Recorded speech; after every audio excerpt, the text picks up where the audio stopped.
16 ላይ እርሱ ብቻ የማይሞት ነው፣ ማንም ሊቀርበው በማይችል ብርሃን ይኖራል፣ አንድስ እንኳን አላየውም ሊያዩም አይችልም። ጳውሎስ ሰላም እንዴት ናችሁ? እግዚአብሔር ይመስገን። እውነት ነው፣ መለኮት አይሞትም። ለዛ እኮ ነው ስጋን ገንዘቡ ያደረገው። መጽሐፍ ቅዱስ በስጋ ሞተ ነው የሚለው። አንደኛ ጴጥሮስ 3:18 በስጋ ሞተ በመንፈስ ግን ሕያው ሆነ፣ በእርሱም ደግሞ ሄዶ በወህኒ ለነበሩት ነፍሳት ሰበከላቸው ይላል። መለኮት አይሞትም። መለኮት መንፈስ ነው። ሁለተኛ ቆሮንጦስ 3:17 ጌታ ግን መንፈስ ነው ይላል። ጌታ ምንድነው? መንፈስ ነው። መንፈስ በሁሉ የሞላ ነው። ኤፌሶን 4:10 ይህ የወረደው ሁሉን ይሞላ ዘንድ ከሰማይ ሁሉ በላይ የወጣው ደግሞ ያው ነው። ስለዚህ በስጋ ሞተ ነው የሚለው። ግን አምላክ ሞቷል ብሎ አያምንም ጳውሎስ።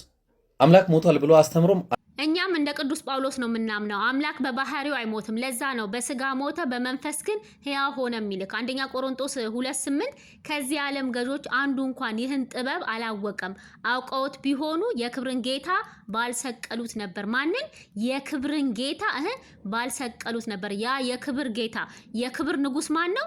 አምላክ ብቻ ነው። መዝሙረ ዳዊት 24:10 ይህ የክብር ንጉስ ማን ነው? የጭፍሮችስ አምላክ እግዚአብሔር እርሱ የክብር ንጉስ ነው ይላል። የክብር ጌታ ማን ነው?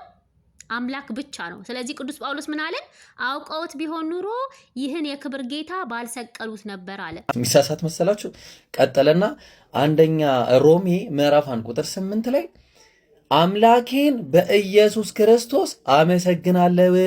አብን በክርስቶስ ኢየሱስ ካመሰገነ ክርስቶስ ኢየሱስን እስካመሰገነ ምን ልትል ነው? አንደኛ ጢሞቴዎስ 1:12 ለአገልግሎት ሾመኝ ታማኝ አድርጎ ስለቆጠረኝ ኃይል የሰጠኝን ክርስቶስ ኢየሱስ ጌታችንን አመሰግነዋለሁ። ክርስቶስ ኢየሱስ ጌታችንን አመሰግነዋለሁ። ቶስ ምዕራፍ 8:6 ላይ ነገር ሁሉ ከእርሱ ሆነ እኛም ለእርሱ ሆነን አንድ አምላክ አብ አለን። አለቅ ዘጋው። አንድ መስመር ጥቅስ እንኳን መጨረስ የማይችሉ ናቸው ሙስሊሞች። አንደኛ ቆሮንጦስ 8:6 ለእኛስ ነገር ሁሉ ከእርሱ የሆነ እኛም ለእርሱ የሆንን አንድ አምላክ አብ አለን። ነገር ሁሉ እርሱ በኩል የሆነ እኛም በእርሱ በኩል የሆንን አንድ ጌታ ኢየሱስ ክርስቶስ አለን። አንድ ጌታ። መጽሐፍ ቅዱስ ላይ ጌቶች የተባሉ ሊኖሩ ይችላሉ።